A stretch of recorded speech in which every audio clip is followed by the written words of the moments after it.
અયોધ્યામાં ભગવાન રામચંદ્રજીના પ્રાણ પ્રતિષ્ઠાની ઘડી ગણાઈ રહી છે ત્યારે ધાંગધ્રા ખાતે એક વિશાળ શોભાયાત્રા નીકળી હતી। શોભાયાત્રામાં આઈ.કે. જાડેજા, કિરીટસિંહ જાડેજા, કુલદીપસિંહ જાડેજા સહિતના મહાનુભાવોએ પૂજન કર્યું।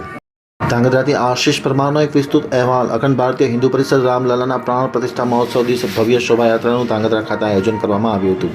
શોભાયાત્રા દરમિયાન અયોધ્યા જેવો માહોલ ધાંગધ્રામાં ખડો થયો હતો। આજના દિવસે ધાંગધ્રાએ સજ્જડ બંધ પાડ્યો હતો। તમામ લોકોએ પોતાના ધંધા રોજગાર બંધ રાખી અને પ્રતિષ્ઠા મહોત્સવના ઝાંખીમાં સહભાગી બન્યા હતા। આ પ્રસંગે પૂર્વ કેબિનેટ મંત્રી આઈ.કે. જાડેજા અને નગરપાલિકાના પ્રમુખ કુલદીપસિંહ ઝાલા, શહેર ભાજપના પ્રમુખ કિરીટસિંહ જાડેજા, મહામંત્રી સંજયભાઈ ગોવાણી, ભરતભાઈ ગજ્જર સહિતના લોકોએ રાજકમલ ચોક ખાતે આ શોભાયાત્રાનું વિશેષ સ્વાગત કર્યું હતું, સન્માન કર્યું હતું અને બધાએ આપી હતી અને મોટી સંખ્યામાં લોકો ભગવા ઝંડી ધારણ કરી અને જોડાયા હતા શોભાયાત્રામાં। અને અયોધ્યા જેવો માહોલ આજે ધાંગધ્રામાં ખડો થયો હતો। ધારાસભ્ય પ્રકાશ વર્માએ પણ આ પ્રસંગે ખૂબ શુભકામના પાઠવી હતી।